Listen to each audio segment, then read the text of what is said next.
Welcome back to the abandoned GTV build. It's been a good few months since I've touched this car, and it shows. It looks as though it's been abandoned all over again. I have to admit, I've been nervous to really get stuck into the metalwork on this car. I've always shopped out metal repair, and the learning curve on this project has been pretty steep. I made good progress on the sills, replacing the outer sills and the pillar bases. I've also had good luck with the repairs to the front and rear valances, but approaching the fender repairs, the roof and the nose of the car has me a little nervous, but it's time to face it. So with the last few months worth of dust wiped away, it's time to face the new challenges. Before I turn this car on its side again, I need to remove the bonnet frame. The frame was bent at the mounting point, so the bonnet always sat low on one side, probably a result of an accident. I removed the skin so I could straighten everything out, but I'll get back into this later in the episode. This car had been stored in a shed for decades, with stuff piled around it and on top of it. When I first got it, there were dents all over the roof. Many of them just popped out, but some of them stayed and need to be worked out properly. But a big problem is that the center support of the roof is bent, probably from something quite heavy being left on top of the car. I can't figure out a way to bend this back in place, so I'll have to cut it out, bend it back into shape, and weld it back. If the shape of this isn't correct, the roof liner will always look a bit funny.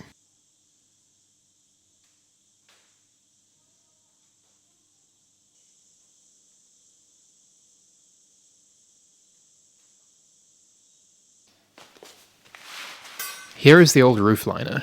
Very tatty, but that's a problem for another time. I'm after this rectangular frame. This frame is for the recessed area above the rear seats. It gives the passengers a little bit more headroom, but not much. With the bend in the center support, this frame probably won't fit right, but first I want to check it and see how well it lines up. I've got to free it from this headliner first, though.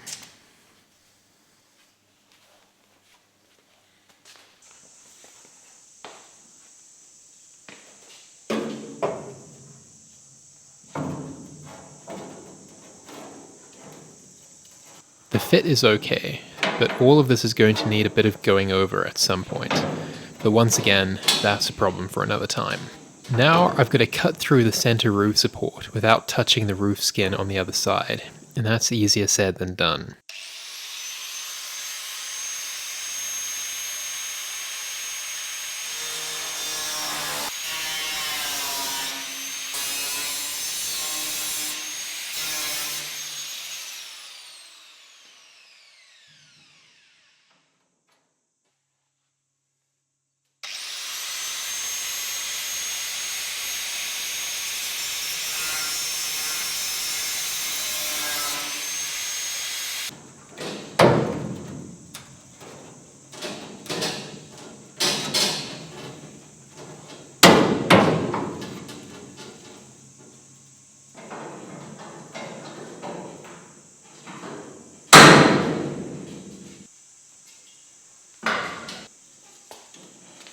Something that I've neglected to do until now is clean up what remains of the old paint and glue on the underside of the roof.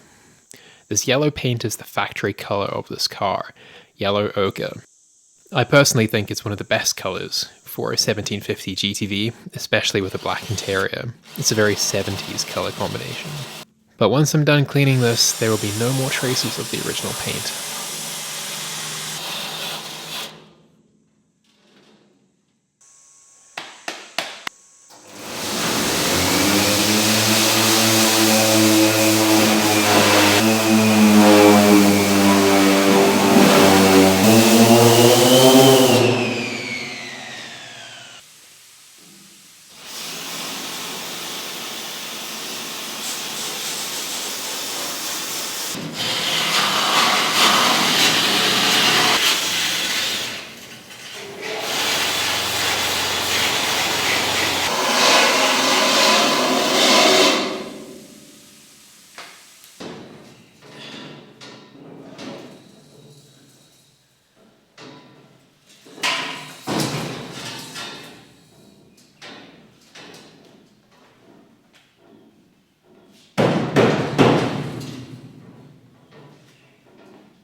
This cleanup is really slow going, but I'm getting back to bare, clean metal. Here you can see where a little hole has been worn into the roof where it was touching the center support. And this area is quite stretched out with a lot of little dents. This roof is going to need a lot of attention before I can weld that center support back. At some point soon, I'm going to have to clean up the floor pan and the firewall too.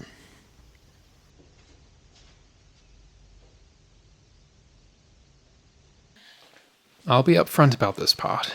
I messed up. I decided that before I weld the repaired center support back, I should weld up the hole in the roof and flatten out the dents.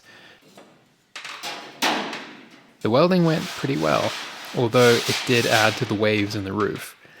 And I decided I would try use a torch and a hammer and dolly technique to shrink back the stretched patch on the roof, which had an oil canning effect going on.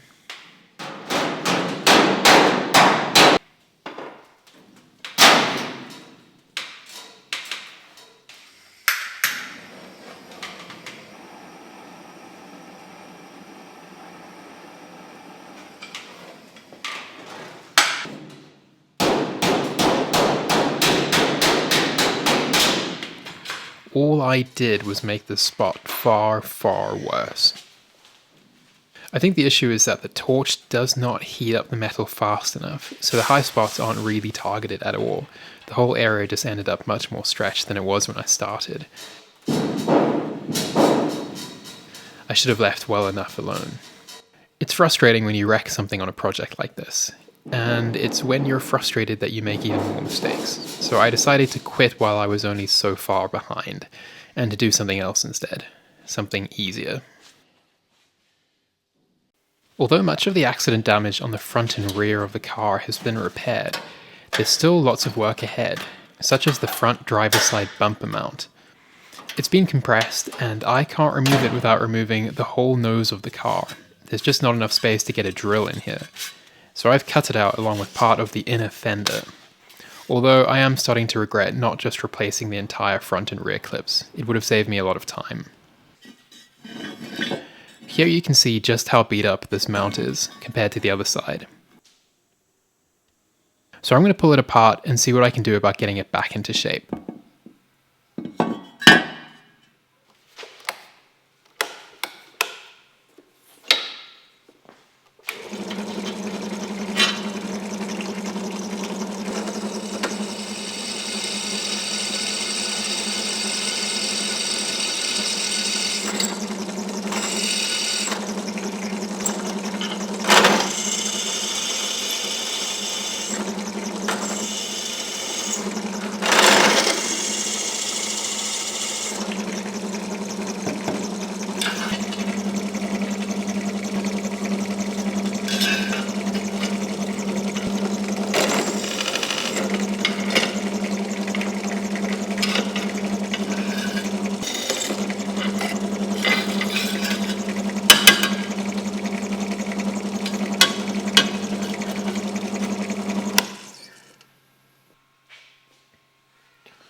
This part of the inner fender took a beating. It's full of tears and holes, so I'm replacing it, and reusing the lower part with the folded edge.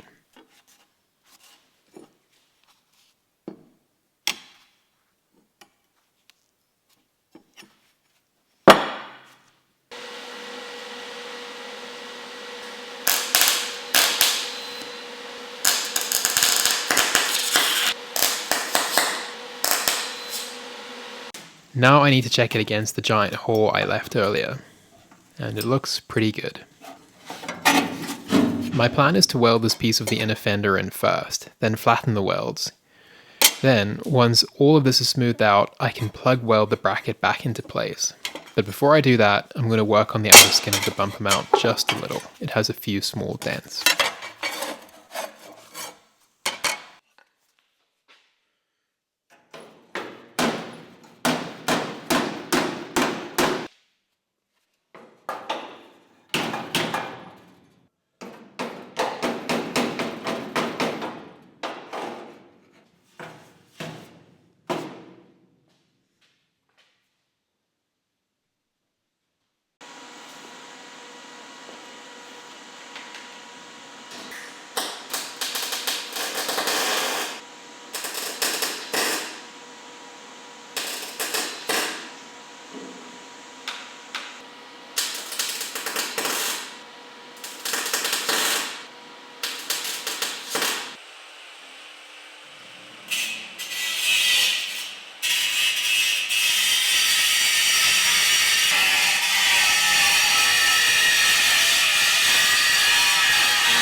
Now that the bumper mount is repaired, it's time to dig up the bumpers and see how well they fit.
I'm very happy with the fit of the front bumper. It will also help me get the nose of the car straight and lined up correctly. It's a good point of reference. However, the rear bumper I have for this car isn't in such good shape. These rear bumpers are made up of 3 pieces, and it seems like one has been replaced with a part from a later or earlier style bumper.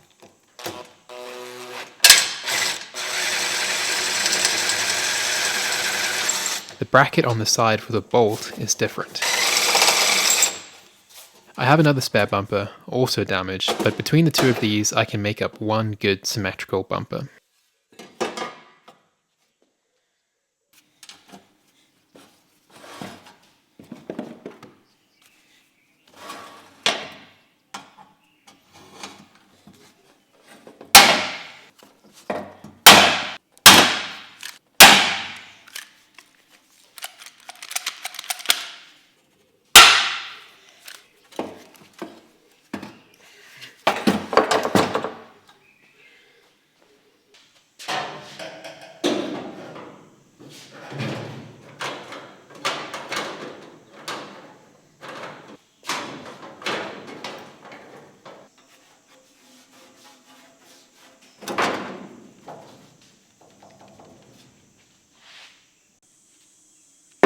After playing around with some different spaces, I got the gap between the bumper and the body pretty good. Now it's time to add the bolts to the side of the car. The factory captive nuts were broken off when I got the car, and the holes weren't even side to side. A common issue I see on 105 GTs is that the part of the rear bumper that wraps around the rear fender points either up or down in relation to the horizontal lines of the car. So I'm going to get out the old eye chrometer and line it up just right. I want the line of the rear bumper to continue with the horizontal lines made by the bottom of the door and the top of the sill. I think that would look best.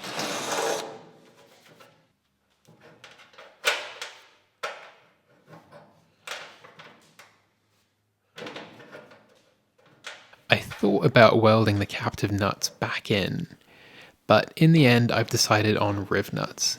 I'm installing them with a liberal application of red Loctite as well.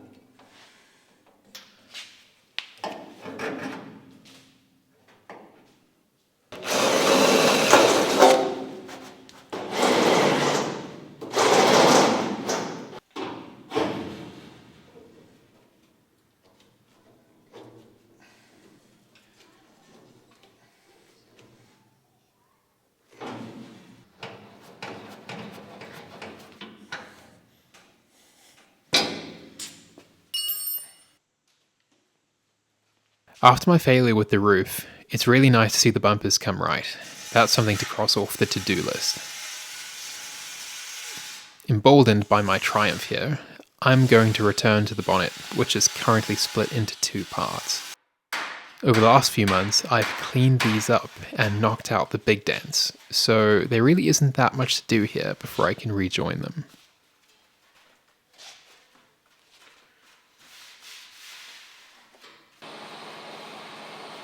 I'm going to treat both sides with deoxidine to pacify any lurking surface rust. Then give them a good final clean and sand.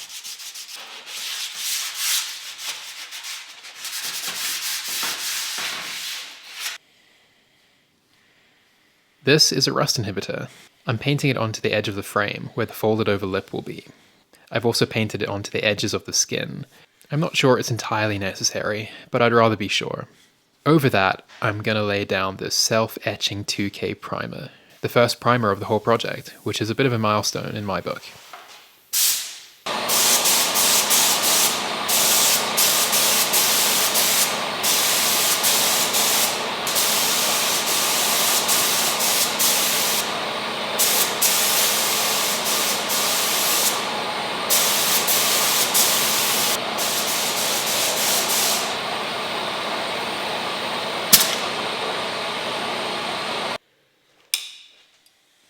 I'm running a little bit of silicone sealant into the joining edge and between the parts that touch to keep moisture out of the folded lip and to stop any buzzing and rattling when it's assembled.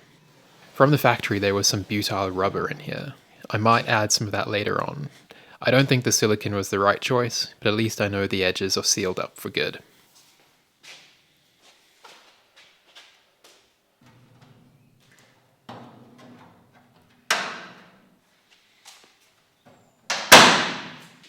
Now it's time to get out the door skinning hammer and fold this edge over.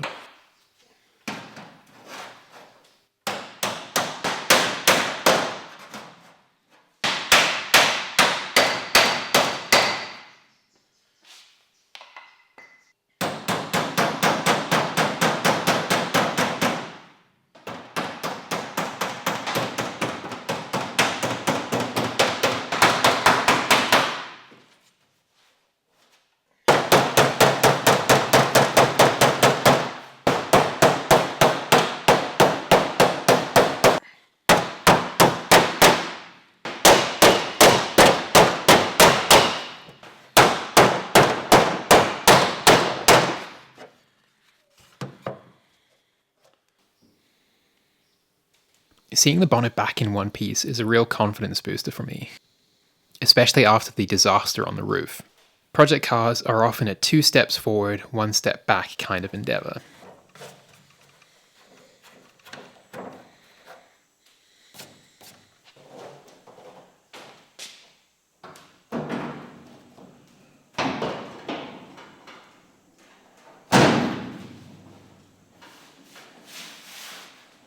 The repaired bonnet now gives me another frame of reference for the nose repairs, and now that it's straight, I can suddenly see how wavy the leading edge of the nose is. And with the front bumper and the bonnet, I can now see a serious droop on the one side. There's lots of work to be done here in the near future. I'm going to throw the doors back on, just to catch a glimpse of the finished product, and also because now I need to repair the lower fenders that I removed in order to weld in the sills. But the weeks go by and this video is over 20 minutes long, so I think I'll leave it here.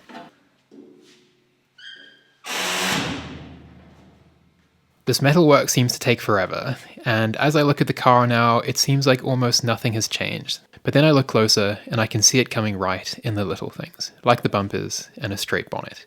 And those little things really add up over time. So let me let you go. But before I do, I'd like to say thank you to everyone over on Patreon, and to welcome the new patrons, Patrick Bunt, Peter Barrett, and Barry White. Your support is what makes these videos possible.